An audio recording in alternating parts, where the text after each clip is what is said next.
Bueno, genial entonces, bienvenidos una vez más. Ahí arrancamos la clase de forma formal. Hoy lo que vamos a hacer es, en primera instancia, repasar, entre comillas, funciones y procedimientos, con la salvedad que lo vamos a trabajar con arreglos bidimensionales, o dicho en español por ahí, con matrices. Si bien ya lo vimos y no es nada nuevo, no le dedicamos mucho tiempo y no hicimos ejemplos con funciones y procedimientos pasando como parámetros las matrices. Entonces vamos a ver cómo se haría eso, que es bastante similar a cómo se viene haciendo con los arreglos unidimensionales, pero está bueno dedicarle un ratito por las dudas, para sacar algún tipo de duda. Más que nada porque seguramente en el trabajo del bingo, seguramente tengan que hacer algo con matrices, o opten por hacer algo con matrices. La clase pasada creo que está subida, y si no está subida, me quiero morir, porque sí. En subida está, vaya uno a saber a qué canal la subí. Sí, sí. Dale, si querés fíjate, o si alguno ya la vio en el campus y le confirma a Juanchini, mejor.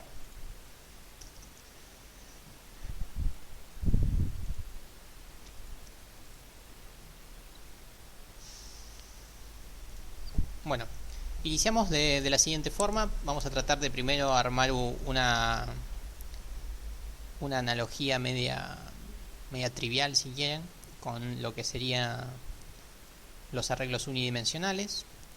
Para los arreglos unidimensionales teníamos cosas así, ¿no? Uno tenía un vector de un determinado tamaño y las principales funciones que habíamos visto era cargar vector. ¿Qué necesitaba? Necesitaba justamente el tamaño del vector y el vector en sí. ¿Bien? Esta era la primera que hacíamos siempre. Cargar vector necesitaba el vector y el tamaño. Y de la misma forma podríamos generar, qué sé yo, un mostrar vector que también necesitaba lo mismo. Como parámetro se mandaba el vector y el tamaño. ¿Sí? Eso lo trabajamos bastante. Como se fijarán, cada vez que pongo cargar me aparecen un montón de cosas. ¿Por qué me aparecen esas cosas? Porque, como les dije en la clase pasada, desde ahora vamos a ir guardando todo en funciones.h, donde en funciones.h podemos utilizar las cosas que ya estuvimos haciendo. ¿Sí? Entonces, al guardar todo en este archivito, podemos avanzar con la materia más rápido y no vamos a construir una y otra vez cosas que ya trabajamos. Esto es todo lo que hicimos la clase pasada, así que está guardadito ahí en funciones.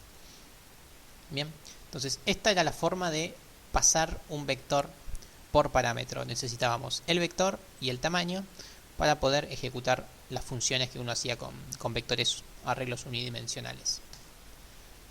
Ahora vamos a hacer lo mismo, pero con matrices, pero tratando de basarnos en esto. Vamos a ver que la estructura es muy semejante.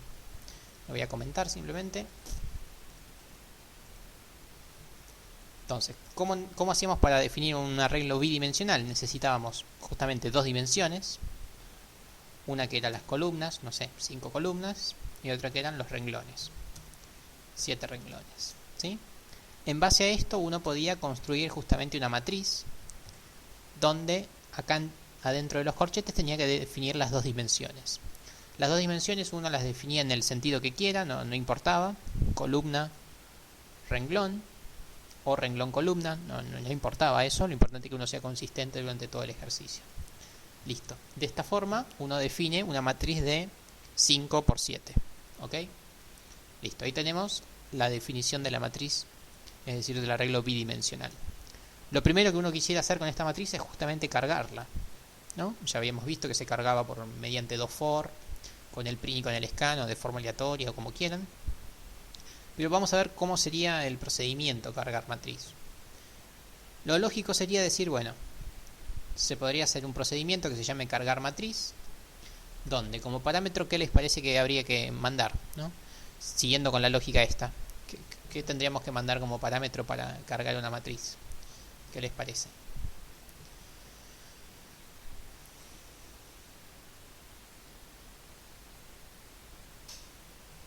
Efectivamente, siguiendo con la lógica, deberíamos mandar primero la matriz, ¿no? La matriz que queremos cargar, que en este caso se llama matriz, y el tamaño. El tamaño en este caso es doble, columna renglón. Efectivamente, como ahí dice Kuru. ¿Sí? Siguiendo con esta lógica, necesitaríamos mandar matriz, columna y renglón.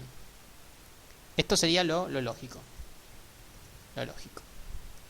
Bueno, pero en C no se puede hacer esto y hay que hacerlo de una forma levemente distinta, que es la siguiente. Cargar matriz o cualquier función o procedimiento que necesiten de la matriz, lo que tienen que hacer es, le mandan por parámetro la matriz, efectivamente, coma, y por parámetro mandan la primera dimensión, solamente la primera, ¿sí? Es decir, en este caso, col. Solamente una de las dimensiones. ¿Y por qué solamente una de las dimensiones? Porque la otra dimensión no puede ser variable. O sea, la otra dimensión no puede variar. La otra dimensión tiene que quedar fija. Es decir, que cuando yo vengo al procedimiento, cuando yo vengo a la definición del procedimiento, cargar matriz, desde ya que es un void como era antes, necesita el arreglo de matriz, la columna, la vamos a llamar C ahora, los renglones. Esto sería lo lógico, lo que habíamos dicho primero. Bien, pero esta segunda dimensión no la necesita, solamente necesita la primera. ¿Por qué? Porque la segunda dimensión tiene que ser fija. ¿Qué quiere decir que tiene que ser fija? Que si acá vamos a trabajar con 7, acá hay que poner un 7. Entonces, toda la universalidad que tenían los vectores, gracias a esto, gracias a que el tamaño podía ser cualquier cosa, en las matrices lo perdemos un poco. ¿Por qué? Porque la primera dimensión puede ser cualquier cosa, efectivamente, pero lamentablemente la segunda dimensión hay que dejarla fija, ¿sí? No se pueden dejar las dos dimensiones libres. Esto así no se puede. Las dos dimensiones libres no se pueden. Una de las dos tiene que estar fija, y tiene que estar fija la segunda. No pueden dejar fija la primera tampoco. Sí, o sea, acá el renglón yo puse 7, pero el usuario lo tendría que pedir por teclado, ¿no? El problema es que si lo pide por teclado no sabes cuánto vale, y al no saber cuánto vale no podés poner este 7. Ese es un problema. Es por eso que digo que pierde la universalidad las matrices, ¿sí? ¿Por qué? Porque las columnas sí las puede elegir el usuario y elige lo que quiera, pero los renglones lamentablemente no. Ese es un problema con las matrices. Bien, para solucionar este problema y que no sea tan poco universal, se puede arreglarlo de alguna forma como para que tenga un poquito más de fortalezas en cuanto a la reutilización. Y lo que vamos a hacer con las matrices, para mantener un poquito eso de la reutilización más fuerte, es lo siguiente. Vamos a definir la segunda dimensión, la definimos global. Entonces ponemos renglones igual 7 o 6, lo que sea. Entonces la segunda dimensión lamentablemente la tenemos que dejar fija porque les acabo de decir que no puede ser variable, pero la definimos enseguida. Y todo lo que hagamos lo hacemos en función de justamente de esa variable global. Vieron que yo les dije hace varias clases, las variables globales son una mala palabra, son un insulto, no se usan. Eso es cierto, no está bien utilizar variables globales. Pero para este tipo de cuestiones, como las matrices, vamos a utilizar una variable global para esto. Solamente para esto, ¿sí?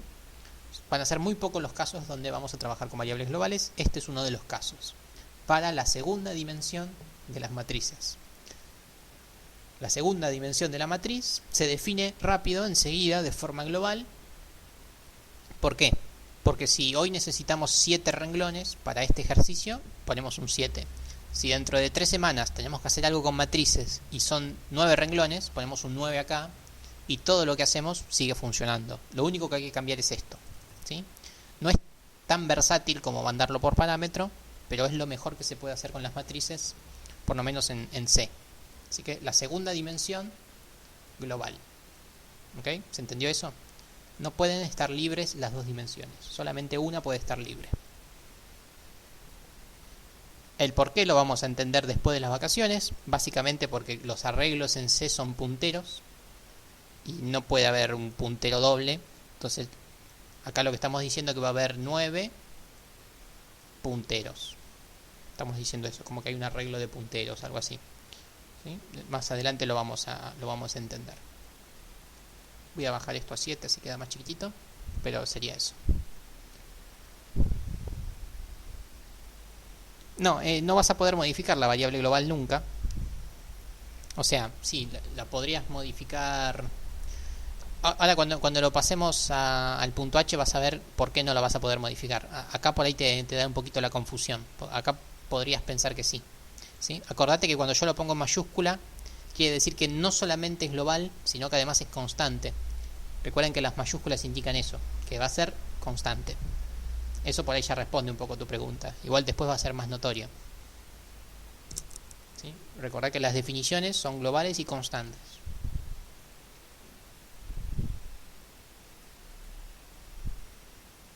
Lo que sí podrías hacer es, entiendo lo que decís vos, podrías definir un entero que se llame renglones, ¿sí? No renglones con mayúsculas, sino renglones con minúscula. Acá asignarle, qué sé yo, un 8.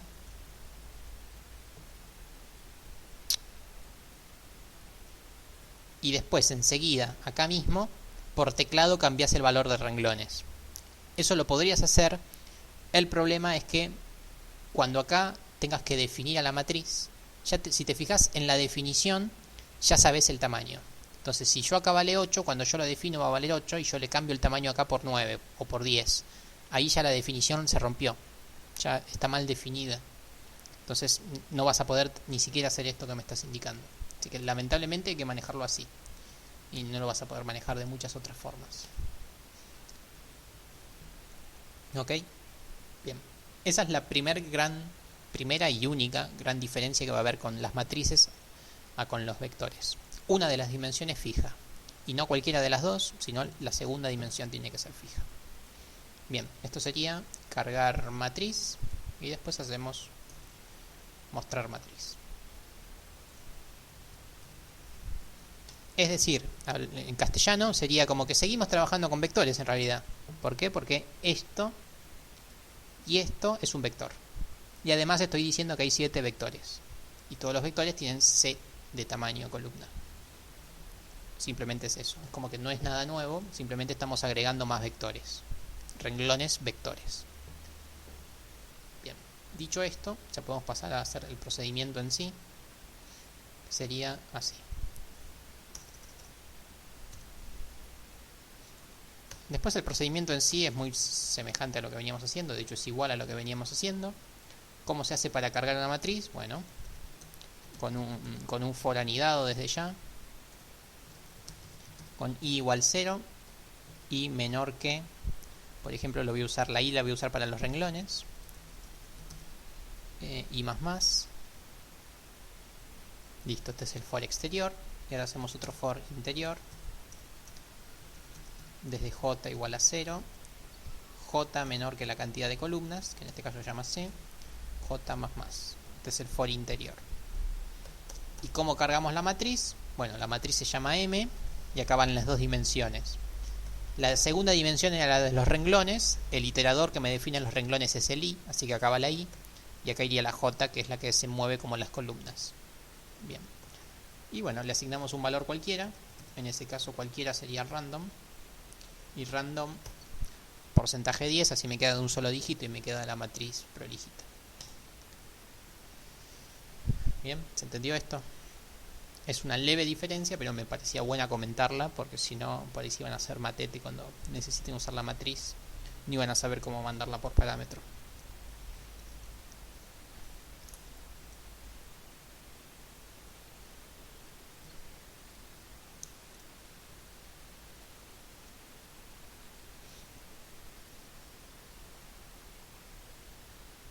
Bien.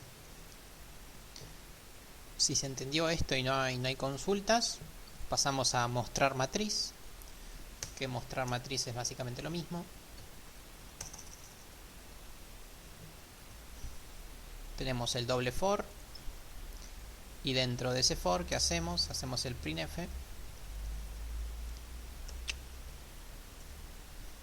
Vamos a mostrar enteros. Los enteros los saco de la matriz, como siempre. Y cuando termino las columnas, dejo un renglón.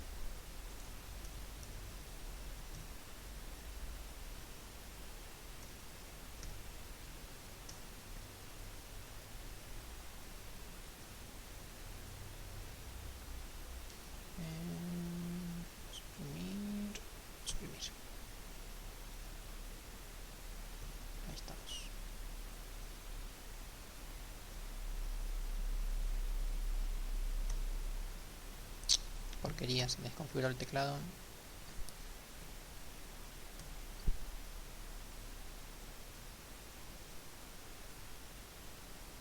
Sí, estoy tocando insert, pero no me estaría funcionando. Ahí está, ahí volvió. Bien, printf. Bien, creo que borré un montón de cosas. Llave. Listo, genial. Bien, ¿se entendió esto entonces? Acá estamos mostrando la matriz. Bueno, vamos a probarlo a ver si está funcionando todo y no metí la pata. Tenemos 5 columnas, 9 renglones creo que eran, 7 renglones, muy bien. Defino de 5 columnas, 7 renglones, mando la matriz, mando las columnas, se carga la matriz. De la misma forma podemos mostrar a la matriz.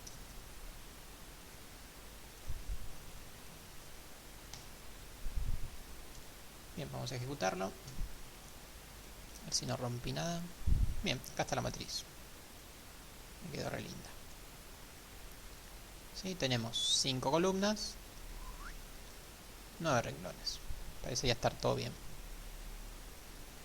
Dale, no hay problema. Bien, está claro hasta acá. Les va a servir, para el TP les va a servir esto que acabo de decirles. Más que nada para que lo hagan prolijito y no se hagan un matete con las variables.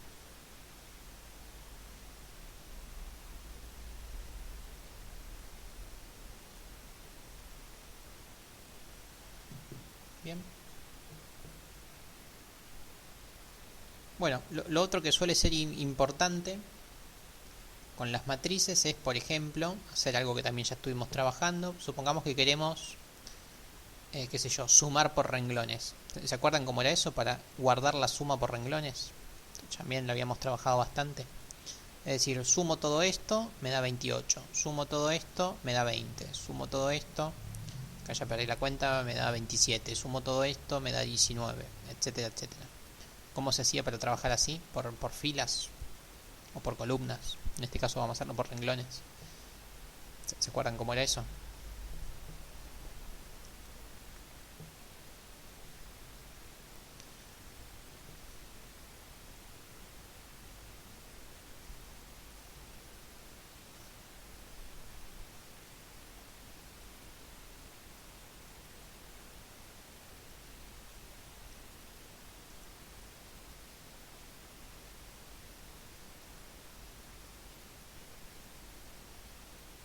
No era exactamente así y por ahí lo estás pensando bien, pero lo estás diciendo mal. Cuando uno sumaba por renglones, necesitaba el doble for, no importaba bien en qué sentido, no importa cuál haces primero, si el renglón o columna, lo importante es que iba a haber 9 resultados. Iba a haber renglones resultados. Es decir, si uno quiere sumar por renglones, vamos a sumar por renglones. Si uno va a hacer esto, sumar por renglones, lo que necesita es un vector de resultados, donde ¿cuántos resultados va a tener? La cantidad de renglones que haya. O sea, si va a haber un resultado por renglón, ¿cuántos resultados va a haber? Va a haber renglones, resultados. ¿Sí? Acá vamos a ir guardando la suma por renglones. Así que vamos a llamar al procedimiento que se podría llamar sumar por renglones. Y sumar por renglones, ¿qué va a necesitar? Va a necesitar desde ya la matriz, porque de ahí voy a sumar. Siempre que mandemos una matriz necesitamos la dimensión que está variable, en este caso que es columnas. Y necesitamos el vector donde vamos a guardarlo, que en este caso se llama vector de resultados. Necesitamos algo más, ¿qué les parece?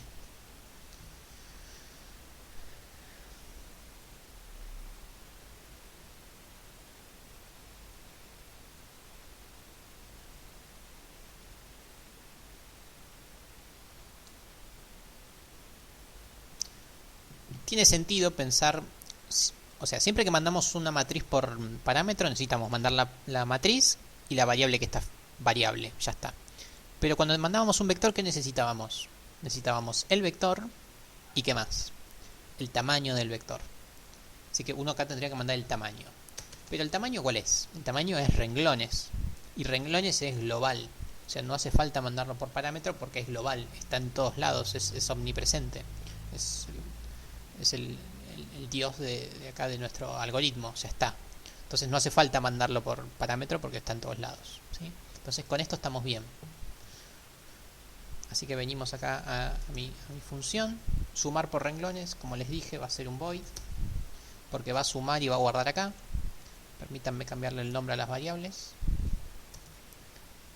Recuerden que no está del todo sano que se llamen igual las variables en el main que en las funciones y en los procedimientos. Es mejor que se llamen distinto, así uno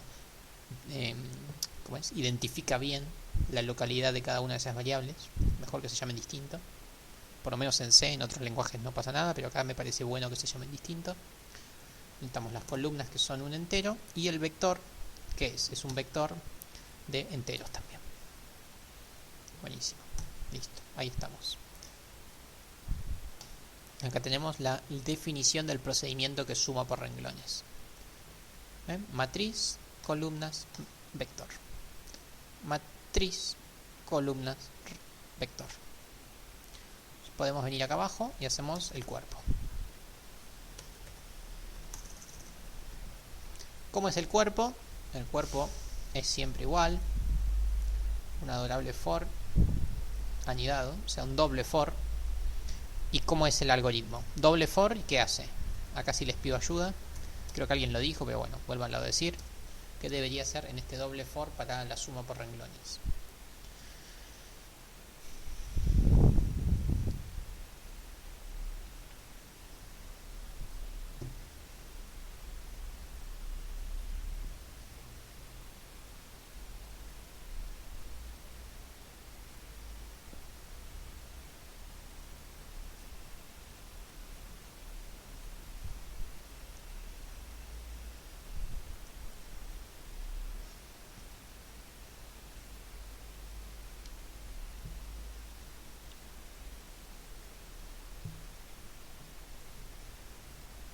Bien, todavía ni leí lo que puso Facundo, pero nada, confiamos en lo que puso, hago copiar y pegar y lo vemos. Bien, suma por renglón, es el vector, está bien, pero mi vector acá se llama b, así que voy a poner b. O sea, voy a guardar en el vector. El vector va a tener 9 resultados, quiere decir que esos 9 resultados van a estar dados por mi índice i, o sea, va a ser vector en la posición i. Acá voy a ir guardando la suma. Que a la suma le voy a tener que ir sumando lo que ya tenía, es decir, lo que estaba guardado en la suma, más la matriz, en este caso se llama M, en la posición, primero van las columnas, después van los renglones, las columnas en mi caso se llaman J, y los renglones en mi caso se llaman I. Es decir, cuando I vale 0, ¿qué hace? En el vector en la posición 0, agarra lo que había en el vector en la posición 0 y le suma la columna 0 del renglón 0. Después la columna 1 del renglón 0, columna 2 del renglón 0, columna 3 del renglón 0, columna 4 del renglón 0. Y ahí terminó con los renglones. Y efectivamente lo que les iba a preguntar ahora es, esto está joya, lo hace para cada uno de los renglones, va a andar bien. El problema es que el vector, cuando yo lo definí acá, el vector es un vector de 7, ¿dónde está? 7 basuras, o sea, mi vector tiene 7 basuras. Cuando yo vengo acá, hacemos basura igual, basura más columna 0, renglón 0. Eso da basura. Más, siempre hacemos basura más algo. Y eso lo guardamos en el vector. Por ende vamos a tener basura. Así que como bien dijeron por ahí, ¿qué hay que hacer primero? Primero iniciar el vector en 0. Iniciar el vector en ceros. ¿Cómo se hace eso? Bueno, súper fácil. Lo hacemos con un for que empieza siempre igual. Y menor que renglones. Y más. Y a cada posición de mi vector le asigno un 0. Listo. Inicio el vector en 0. Lo hice demasiado rápido, a ver. Sí, está bien. Ok, ahora sí. Una vez que tenemos el vector inicializado en 0, ahora sí podemos hacer todo esto. Bien, y ahí sumé por renglones. ¿Fui claro con esto o alguna duda? Mírenlo con calma.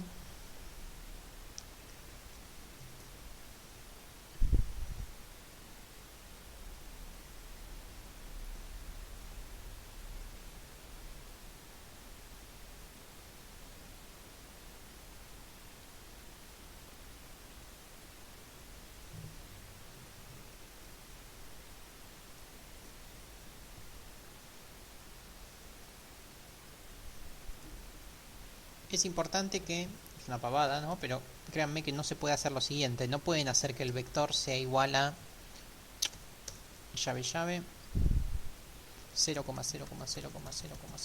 bueno, supongamos que ahí puse 7 ceros.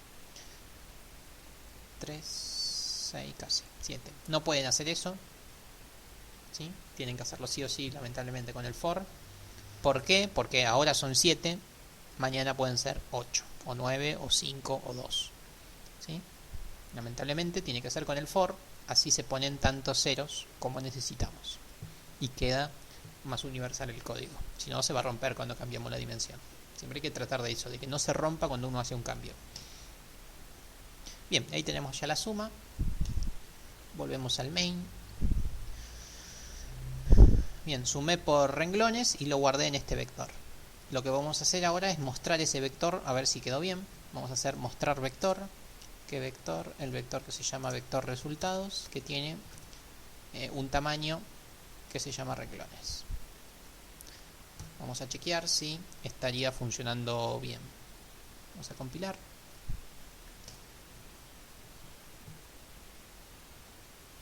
Bien, compilar compiló, está mostrando números, se ve bien. Vamos a chequear algunos si está todo en orden.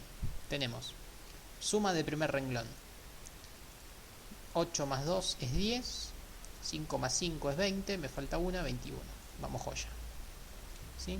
8 más 8, 16. 18, 19, 25. 25, se ve bien. Vamos a la última. ¿Sí? Tenemos 3 más 2 es 5. Con este 5 da 10. 16, 22. Efectivamente se guardó la suma por renglones en las 9 posiciones del vector. Bien. Esto es súper útil. ¿Por qué? Porque ustedes en el TP no van a tener que sumar por renglones, pero van a buscar coincidencias por renglones. O sea, es básicamente lo que acabo de hacer, ¿sí? Y después van a buscar coincidencias por columnas, que es lo mismo, ¿sí? ¿Entendió entonces este ejemplo?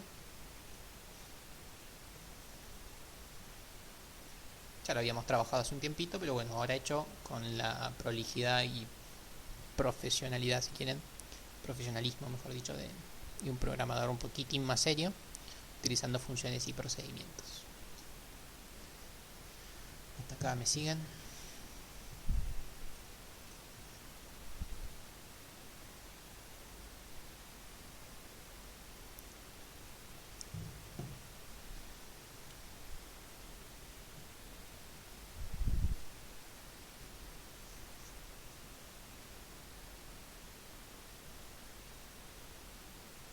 Bien, si no hay consultas, seguimos un poquito más. Con matrices ya no tengo más nada que decir. ¿Por qué? Porque lo único que tenía que decir es lo que acabo de decirles acá, ¿no? Que una de las dimensiones es la que se pasa y la otra queda global. Pues el resto del tratamiento es exactamente igual a como veníamos trabajándolo. Y como les comenté la clase pasada, de tener separadito las funciones en punto H y punto C, recuerden que en el punto H iban las definiciones, es decir, lo que teníamos arriba del main, y en el punto C iba lo que teníamos abajo del main. O sea, todo esto. De manera que podría hacer copiar y pegarlo en el punto H respectivo y en el punto C respectivo, ¿sí? Pero lo que me gusta a mí es que, si bien que esté separado en funciones, podríamos hacer una discriminación más grande. Por ejemplo, podríamos crear un nuevo archivo, se podría llamar file new file h. Siguiente, me paro en la carpeta, que en este caso tiene el nombre de la semana pasada porque es el mismo. Uy, quedó recolgado. Me paro en la carpeta correspondiente, que es la carpeta del proyecto, que se llama clase del 15 del 6, y vamos a generar otro más que se va a llamar funciones, pero funciones de matrices. ¿Por qué? Porque quiero que todas las cosas que hago con matrices me queden separaditas, Primero, para ubicarlas más rápido, y segundo, porque las matrices tienen esta particularidad que necesitan la variable global. Así que las voy a separar en otro archivito.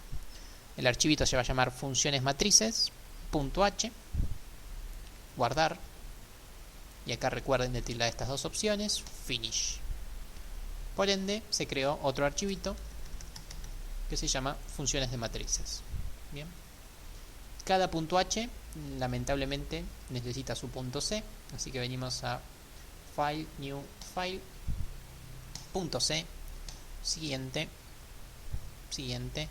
me paro otra vez en el proyecto de la clase, mismo nombre, fundamental esto, mismo nombre, si no se rompe todo, funciones matrices.c, en vez de .h.c, cambiamos la extensión, guardar, tildamos estas dos, finish. Y ahora tenemos también nuestra matrices.c. Una vez que tenemos nuestros dos archivitos, vengo al main, agarro las definiciones, pumba, se fueron, y vienen acá, al punto H. Fundamental que estén entre las dos cosas verdes, es decir, entre las definiciones y el final de las definiciones. O sea, esto va acá. Listo. Ahí tenemos las declaraciones de mis funciones, en este caso procedimientos. Y en el punto C ponemos lo que tenemos en el cuerpo, que vendría a ser todo esto que está acá.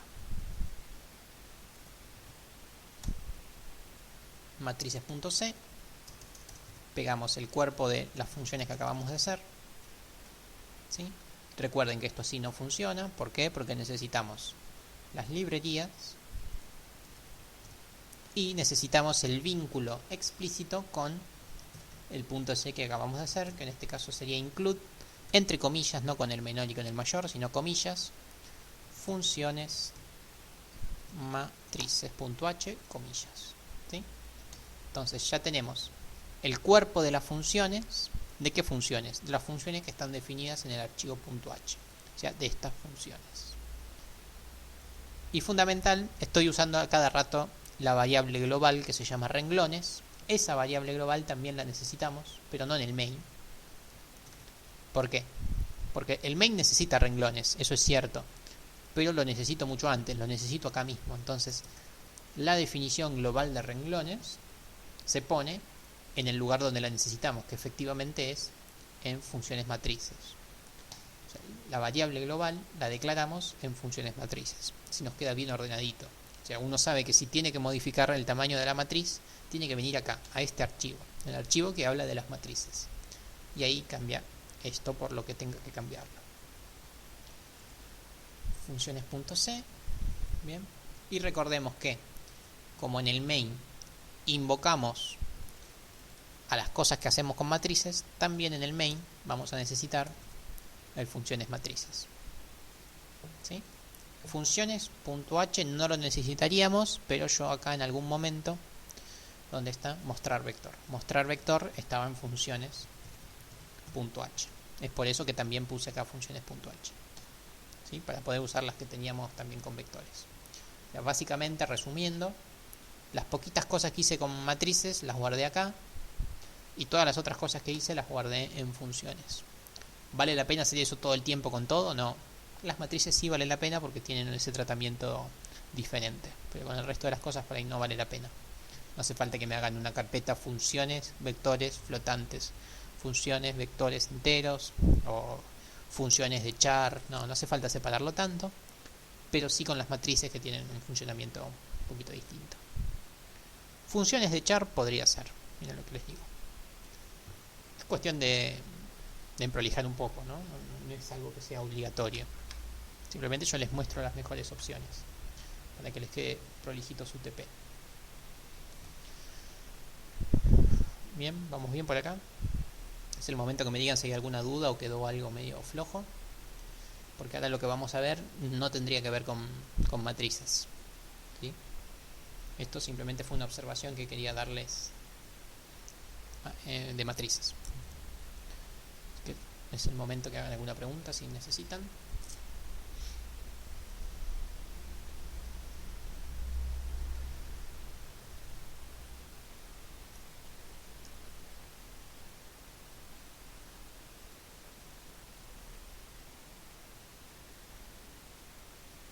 O mismo que me hablen del bingo o del grupo o de lo que sea.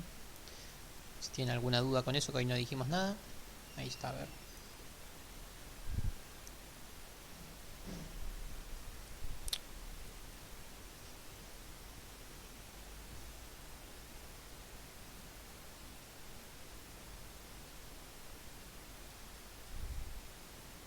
Sí, eso Martín, manejalo como quieras. Em, Cuantos más cartones elegís, más chances tenés de ganar, porque es como que sos tres jugadores. Entonces es más probable que alguno de esos tres jugadores ganen, ¿no? Eh, Vos me preguntás si hace falta que la máquina juegue con la misma cantidad de cartones. No haría falta, lo que te sea más fácil. Si elegís tres cartones, si querés que sean tres cartones para vos y tres cartones para la máquina. Por ahí eso es más fácil de programarlo. Si no, le dejás a la máquina un solo cartón y vos podés elegir entre uno, 2 y 3. Da igual eso, no me voy a fijar en eso. Lo importante es que por lo menos vos puedas elegir entre uno, 2 y 3 cartones. Sí, el cartón es una matriz de 3 por 5, efectivamente. Y podría llegar a tener 3 cartones.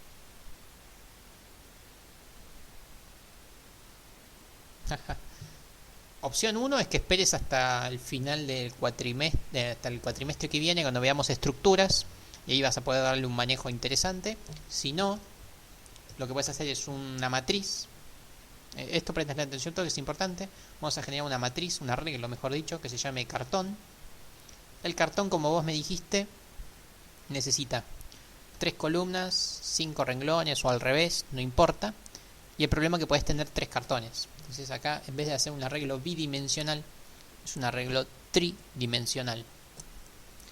¿Sí? Podrías manejarlo así. Hay 3 cartones. Cada cartón tiene 3 por 5. En caso cuando tengas que hacer cargar cartón, esto sería así. Cargar cartón. ¿Qué le mandás? Le mandás el cartón y le mandás únicamente... el problema es que esto te parece que son... Vamos a hacer así. El cartón tiene 3 dimensiones. La primera dimensión es la cantidad de cartones. La segunda dimensión son los renglones. La tercera son las columnas. ¿Sí? Entonces vos mandás por parámetro, ¿qué cosa? El cartón y la cantidad.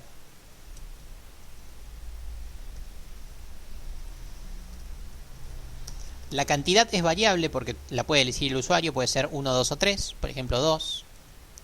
Esto puede ser 1, 2 o 3.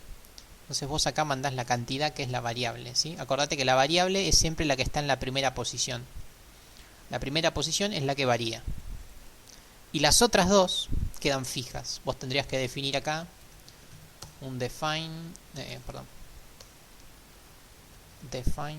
renglones. Los renglones son 5 o 3, como vos quieras. Define columnas.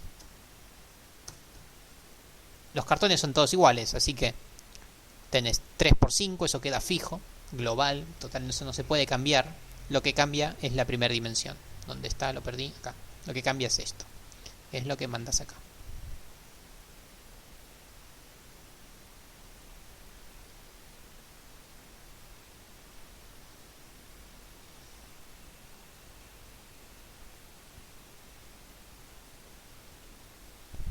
A ver qué dice. Yo pensaba en el fuera anidado y cuando recorre los renglones hago que vaya hasta renglones por cantidad de cartones. No te habría entendido.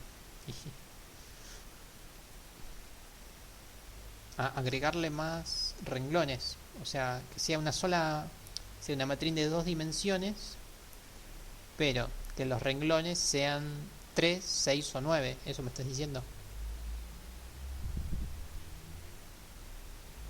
Eso creo que me estás diciendo. Está bien, sí, no estaría mal. Estarías guardando todo en una sola matriz, donde no está mal lo que decís. Tendría que pensar un poquito más en profundidad si vas a tener algún tipo de problema, pero parecería que no. Vas a tener... Lo que te va a variar son los renglones, así que los renglones tendría que ser la dimensión fija. la dimensión variable, perdón, y las columnas están fijas. Sí, está bien, no vas a tener ningún problema. Está bien así, si lo querés trabajar así, te va a ser más fácil. Por ahí es más prolijo esto que te estoy planteando acá, pero no está mal lo que dijiste. Está bien. Nada, esto lo dejo comentado por si le sirve a alguien.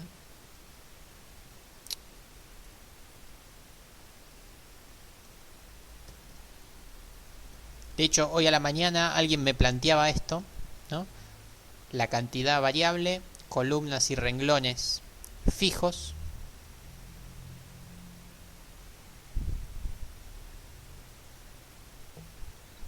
Y una más. Y alguien más me planteó una dimensión más. Una dimensión más de 15 posiciones. Donde en estas 15 posiciones van a decir si salió o no salió el número que viene dado por 5 por 1, 5 por 2, etcétera, etcétera. Eso tampoco estaría mal ahí, pero ya estaban ahí bardeando con 4 dimensiones. ¿Sí? Se van a marear ustedes, pero tampoco estaría mal. ¿Sí? Está bien lo que dijiste.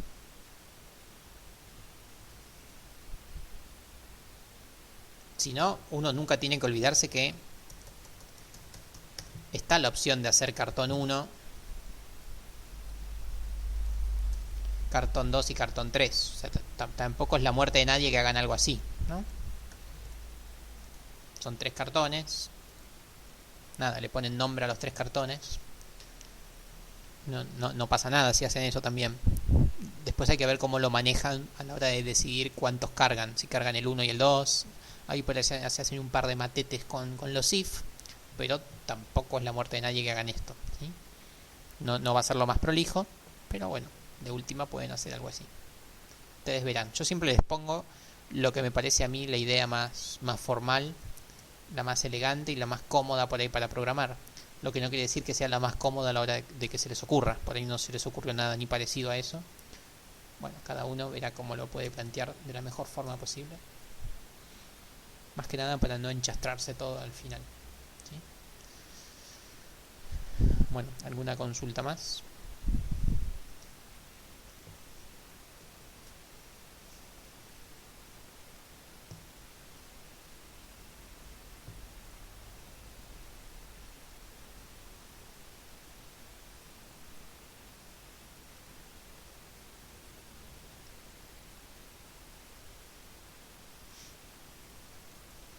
Bien, si no hay más consultas, empiezo a borrar lo que no necesito.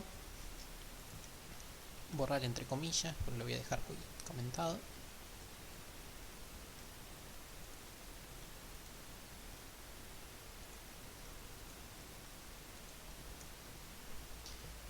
Bueno, ahora lo que vamos a trabajar es algo que de nuevo no tiene nada, pero también está bueno que lo veamos, que es lo siguiente.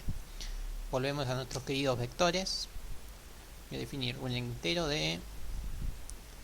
Bueno, el tamaño lo dejo... Lo voy a dejar fijo. Un vector de 12 componentes, donde voy a cargar el vector. Vamos, cargar vector aleatorio. ¿Qué vector? El vector que se llama vector. ¿Cuántas posiciones tiene? 12. De paso muestro el vector. ¿Qué vector querés mostrar? El vector que se llama vector, que tiene 12 posiciones. Compilo a ver si no está roto nada. Listo, acá tenemos a mi vector de 12 componentes. Súper lindo, ¿sí? Lo que vamos a ver ahora es algo que otra vez ya hicimos y ya más o menos deben dominar todos, que es cómo hacemos para buscar un número en un arreglo, ¿no? Supongamos que busco el 50. Lo busco, me fijo, ¿está acá? No. ¿Está acá? No. ¿Está acá? No. ¿Está acá? No. ¿Está acá? No. Bla, bla, bla. Busco todos. ¿Está acá? No. No lo encontré. Listo. No está ese número. Supongamos que busco el 39, el menos 39. Busco en la posición 0, busco en la posición 1, posición 2, posición 3, posición 4, posición 5, posición 6. Digo, epa, lo encontré. ¿Y dónde lo encontré? En la posición 6.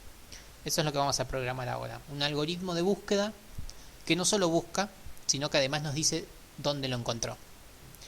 Bien. Así que lo que vamos a ver ahora es algo que se llama búsqueda secuencial. Si no me equivoco está por acá.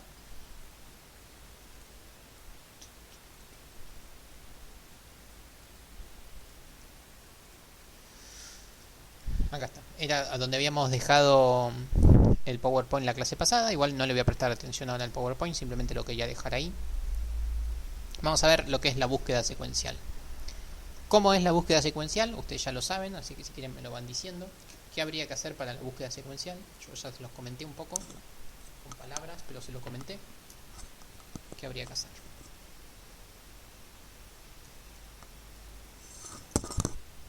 Se tiro todo.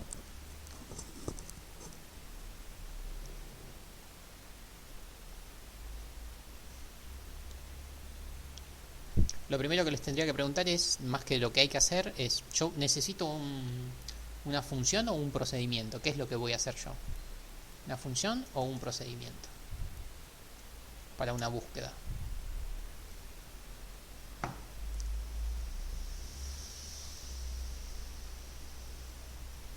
Uno a uno por ahora.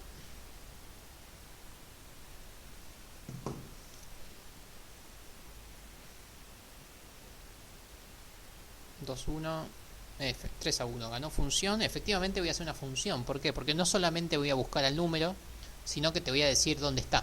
Ese dónde está es un entero, ¿sí? Entonces mi función se va a llamar búsqueda secuencial. ¿Y qué necesito? Acá también por ahí les pido ayuda. ¿Qué cosa voy a necesitar para la búsqueda secuencial?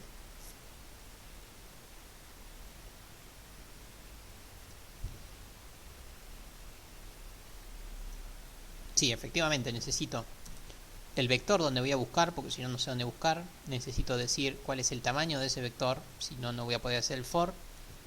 Y algo más, lamentablemente necesito el dato que voy a buscar, o sea, lo que voy a buscar. Voy a llamar buscar. Necesito el vector, el tamaño y qué número estoy buscando. Si no, no voy a saber qué buscar tampoco. Entonces, esto es la estructura clásica de una búsqueda cualquiera, en este caso una búsqueda secuencial. La bolsa donde voy a buscar y qué cosa voy a buscar. Y me va a dar por resultado la posición de la cosa que estoy buscando. Venimos acá. Búsqueda secuencial. Llave, llave. ¿Cómo es el algoritmo? El algoritmo ya se los hice yo, se los recité con mi voz. Básicamente es un for que inicia en 0, termina en el tamaño y más, es decir, recorro mi vector. ¿Y qué hago? Si mi vector en la posición i es igual a lo que estoy buscando, que se llama buscar,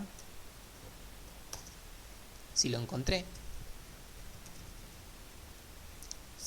¿qué hago? Digo, bueno, la posición de lo que estaba buscando va a ser igual a i. Uy, horrible. Por ende voy a necesitar una variable que se va a llamar posición. ¿Sí? Defino una variable posición y si encuentro lo que estoy buscando, digo, bueno, la posición donde lo encontré es esa, es i. Y voy a tener que retornarlo. Return posición. ¿Ok? Eso sería el algoritmo a un 83%. Me falta algo, que espero ver si alguno me lo dice. Pero esta es la idea, es recorro el vector, si encuentro lo que estoy buscando, guardo la posición donde encontré esa cosa. Entonces, ¿qué les parece que habría que modificar un poco ahí?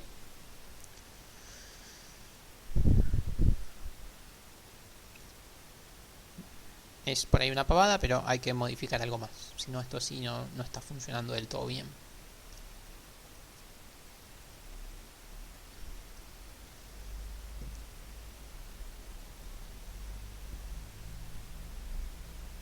Buscar. ¿Qué pasa con buscar? Efectivamente, acá estoy diciendo en todo momento que lo encontré, ¿no? ¿Qué pasa si terminé el for y nunca lo encontré? ¿Qué pasa? Más allá de que podríamos hacer un printf que diga que no lo encontré, no sé si estaría del todo bien porque haría dos cosas la función en vez de una sola. El problema es que no lo encuentra, supongamos que no lo encuentra. ¿Qué nos devuelve? Nos devuelve un 0, ¿sí? Porque inicialmente vale 0. Y es mentira que lo encontré en la posición 0, porque la posición 0 es la primera posición del vector. Entonces, no quiero que me devuelva un 0 si no lo encontré. Si no lo encuentro, quiero que me devuelva algo, perdón, estoy hablando horrible, que me devuelva algo que me indique que no lo encontró. Y ese algo que me indique que no lo encontró sería una posición que no exista, por ejemplo la posición -1. ¿Sí?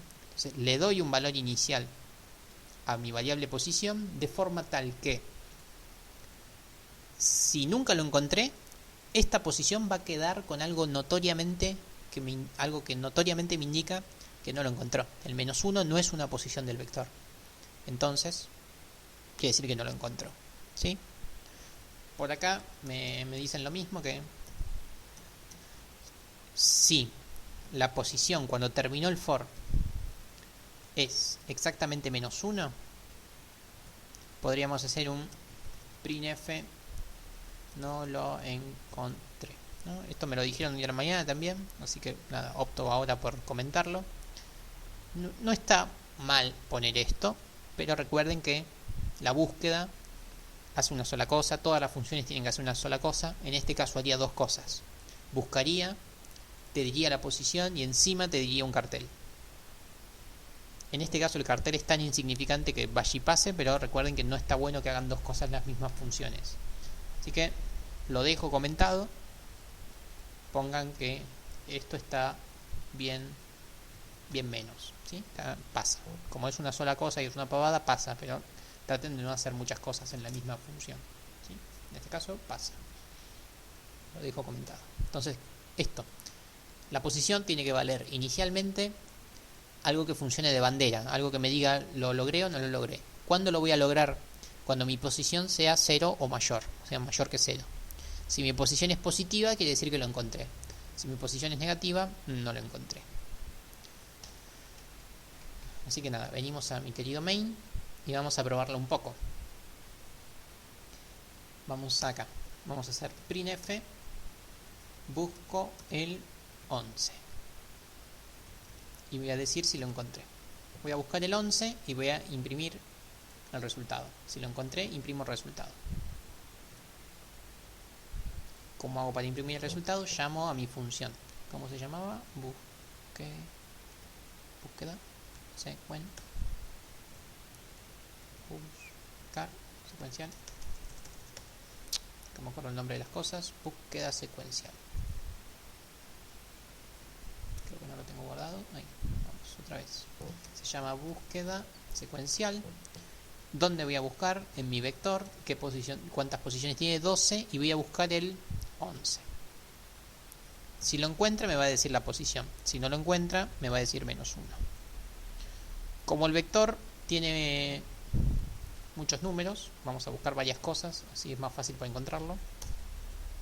Vamos a buscar 3 cosas. Voy a buscar el 11, voy a buscar el -11 y voy a buscar, qué sé yo, el 34.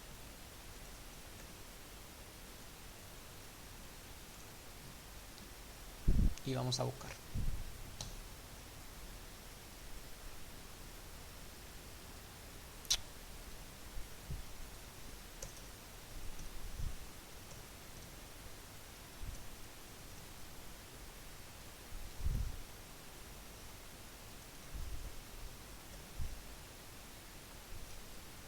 Bueno, ni siquiera me fijé si los había encontrado. Ahí vamos otra vez.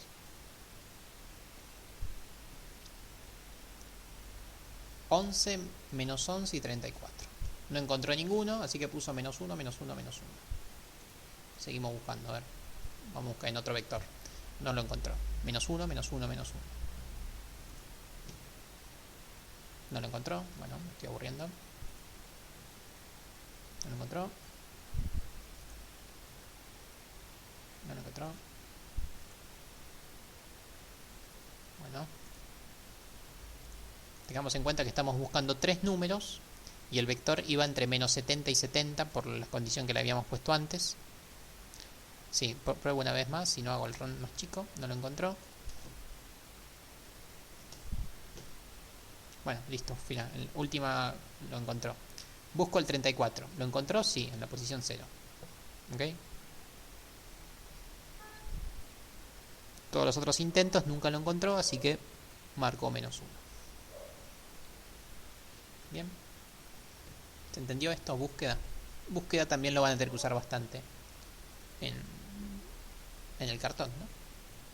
Solo que en vez de buscar en un vector van a tener que buscar en un cartón, van a tener que hacer un doble for.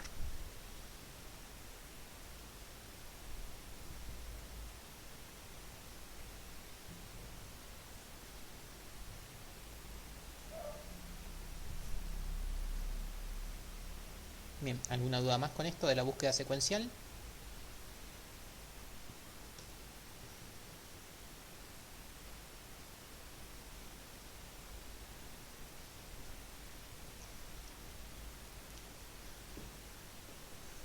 Bueno, lo que acabamos de ver se llama búsqueda secuencial y no se llama búsqueda. Por ende, si no se llama solamente búsqueda y tiene otro nombre más, ¿qué implica? Implica que hay muchas formas de búsqueda. Entonces vamos a ver una forma de búsqueda más, que es lo que se llama la búsqueda binaria, que mantiene el siguiente principio. Si yo tengo que buscar una palabra en el diccionario, ¿no? En un diccionario español-inglés, ¿no? Estoy buscando la palabra while, no tengo idea qué significa while. Yo no empiezo desde la letra A, me fijo todas las que tienen A, me fijo todas las que tienen B, C, D, etcétera, etcétera, hasta que llego a la W. Es decir, yo para encontrar la palabra while no hago un for que va desde A hasta Z. No empiezo por la A. Empiezo bastante más adelante. ¿Por qué? Porque ya sé que la W está casi al final, ¿sí? Entonces, ¿qué hago? Yo agarro el diccionario y lo abro, qué sé yo, a la mitad, ¿no? Miro la mitad y veo que voy por la M. Digo, uy, no, me falta un montón. Entonces agarro el otro toquito del diccionario que me queda y también lo particiono a la mitad. Abro y me fijo que voy por la R. Digo, bueno, me falta, pero estoy más cerca. El toquito que me queda en la mano es cada vez más pequeño. Lo abro y por ahí cuando lo abro veo que voy por la Y. Digo, ya estoy. Vuelvo un poquito más para atrás y ya estamos, ¿sí? Ese es el principio de lo que es la búsqueda. ¿Dónde está? Bueno, búsqueda secuencial. Lo otro que vamos a ver ahora es la búsqueda binaria. Es una búsqueda mucho más eficiente que la búsqueda secuencial. Voy a hacer menos pasos para encontrar lo que estoy buscando. Voy a tardar menos tiempo. Bajo algunas condiciones que ahora lo vamos a ver ya mismo. Venimos acá.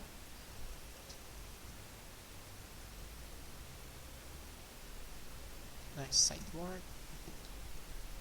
Permítanme que les haga un dibujito.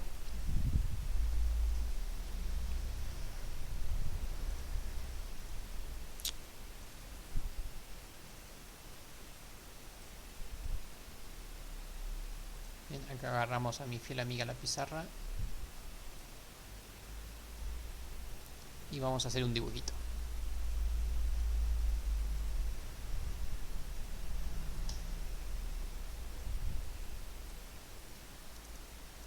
¿Cómo sería esto? A ver. Supongamos que tengo el vector de, no sé, varias posiciones.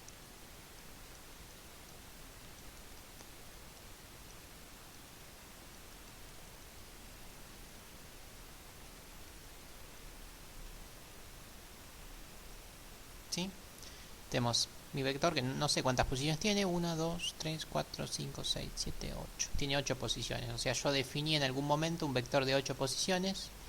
Y las 8 posiciones son estas. Ya están cargadas por algún motivo. Y supongamos que voy a buscar lo que busco. El entero que busco. Busco.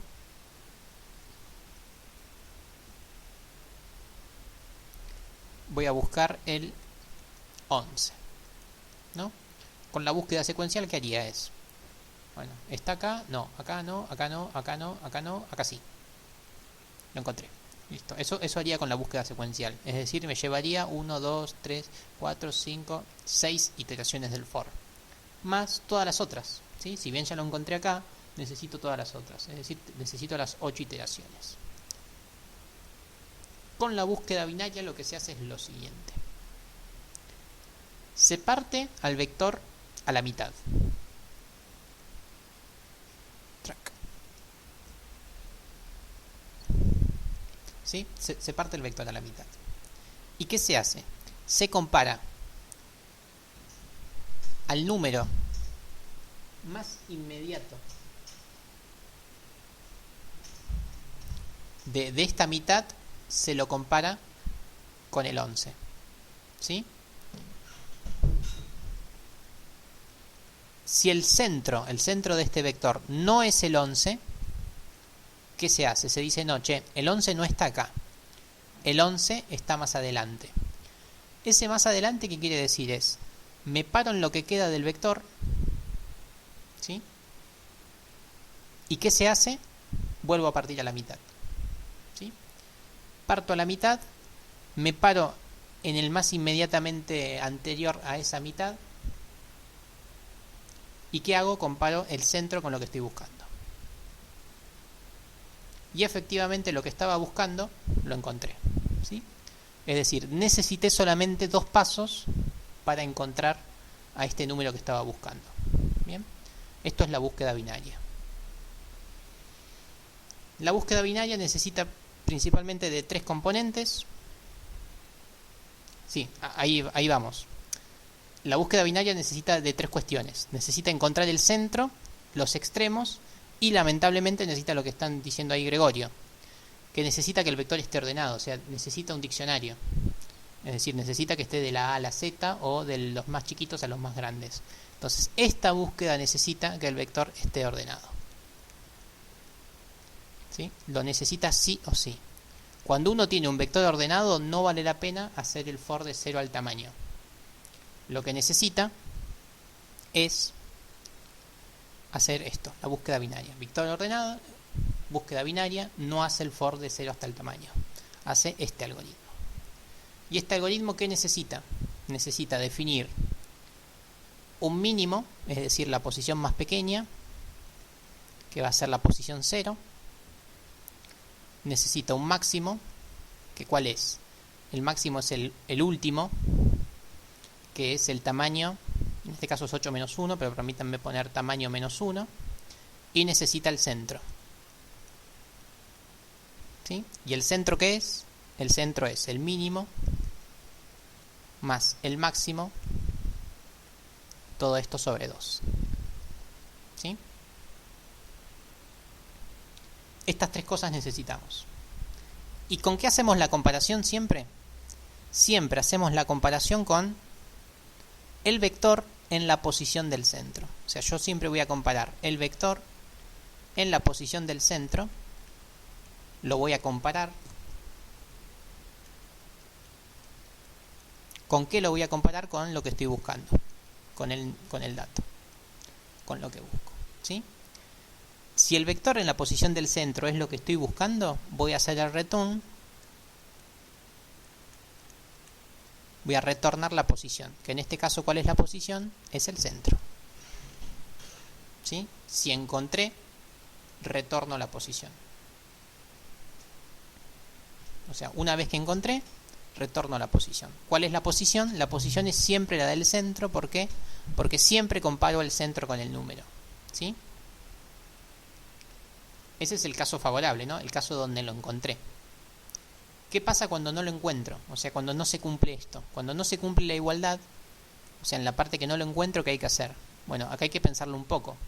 Es, por ejemplo, si el vector en la posición del centro es menor a lo que estoy buscando, o sea, si yo estoy buscando el while y me paré en la n, este sería el caso, o sea, si estoy buscando el 20 y me paré en un 8, quiere decir que tengo que seguir avanzando a la derecha. Avanzar a la derecha, ¿qué quiere decir? Que el mínimo de mi nuevo vector, de este nuevo vector, ese mínimo, ¿cuál va a ser? Va a ser el centro, o sea, lo que antes era el centro, pero no exactamente el centro, sino el centro más 1, o sea, me corro un poquito a la derecha y ese va a ser mi mínimo, ¿sí? ¿Y el centro cuál va a ser? El centro, el nuevo centro del nuevo mini vector va a ser el nuevo mínimo más el máximo sobre 2, ¿sí? Este en el caso donde mi vector en esa posición es menor a lo que buscaba. Y el otro caso que queda es que el vector en la posición del centro sea mayor a lo que estoy buscando. Es decir, abrí el diccionario en la Z y estaba buscando el while. Quiere decir que me recontrapasé. Si me pasé, lo que quiere decir es que el máximo va a ser al centro menos 1, o sea, no me paro en el centro porque ya analicé, me paro en el centro menos 1, el mínimo sigue siendo el 0 y lo que cambia nuevamente, lo que cambia siempre es el centro. El centro va a ser el mínimo más el máximo sobre 2. ¿Sí? Uy, horrible quedó.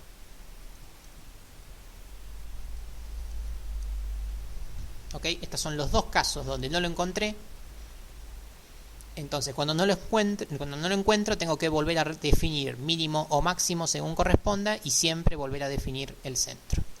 Y una vez que ya definí otra vez el centro, quiere decir que vuelvo a chequear si el vector en el centro es lo que estoy buscando.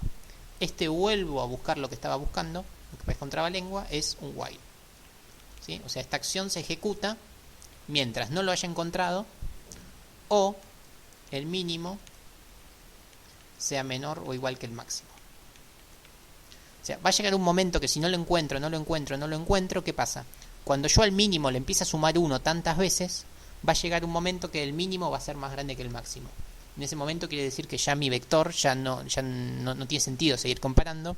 ¿Por qué? Porque ya mi vector dejó de tener elementos, ya me pasé de la cantidad de búsquedas que podía hacer. Entonces, ahí termina el while. O sea, el while termina cuando el mínimo es mayor o igual que el máximo. O sea, cuando es mayor que el máximo. O sea, mientras sea menor o igual, se ejecuta el while. Quedó un trabalenguas. ¿Sí? ¿Entendió más o menos el algoritmo cómo es? Pensar siempre en el diccionario, me parece bien.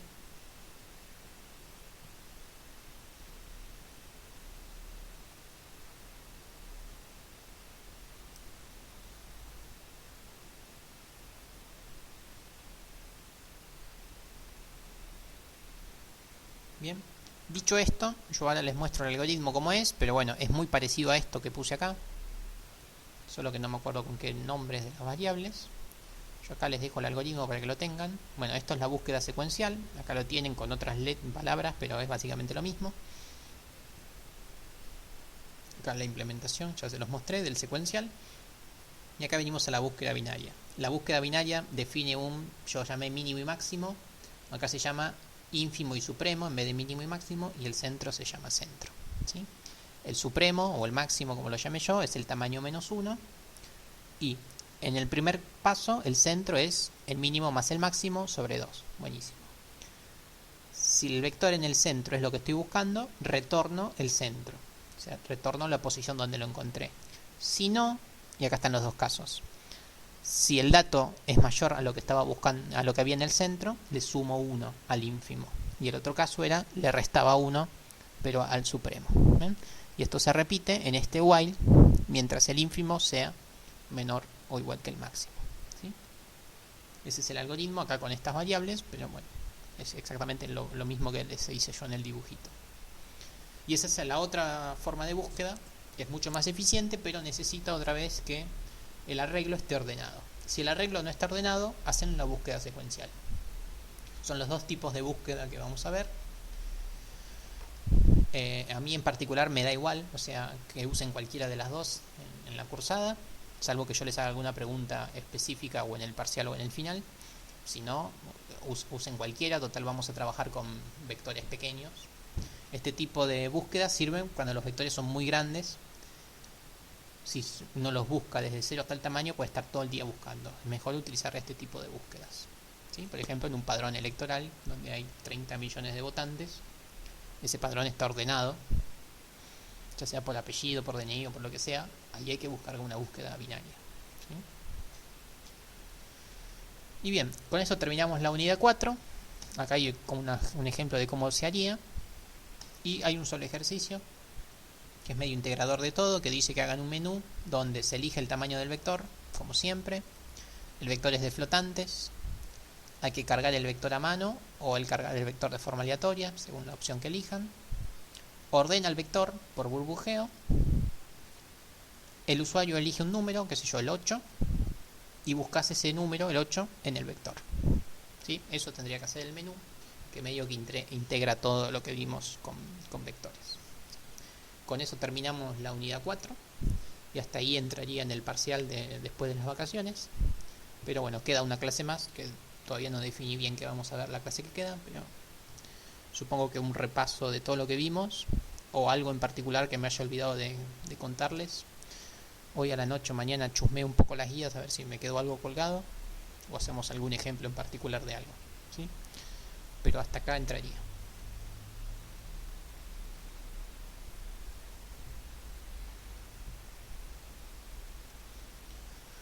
Bien, ¿alguna consulta? Si no, damos por terminada la clase.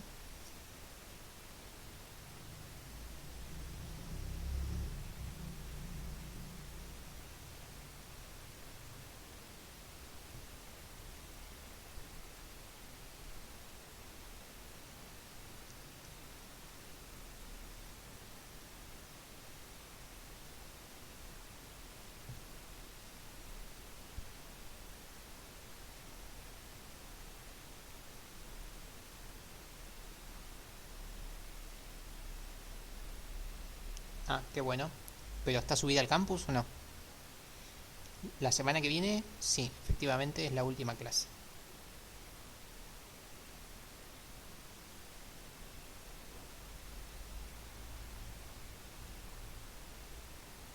¿O queda otra? A ver, ahora me entró la duda.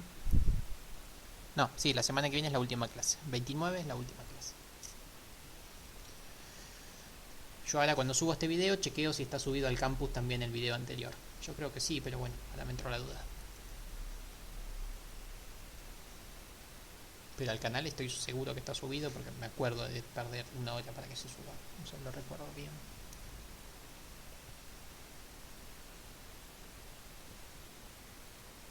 En el campus no está. Bueno, genial. Ahora subo las dos. Muchas gracias. Gracias. No me di cuenta, mil disculpas.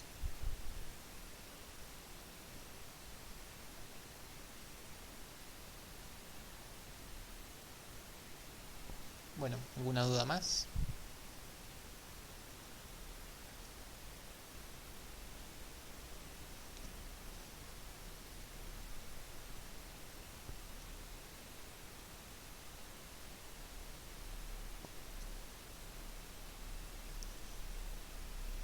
Bueno, entonces si no hay más dudas, vamos por cerrada la clase.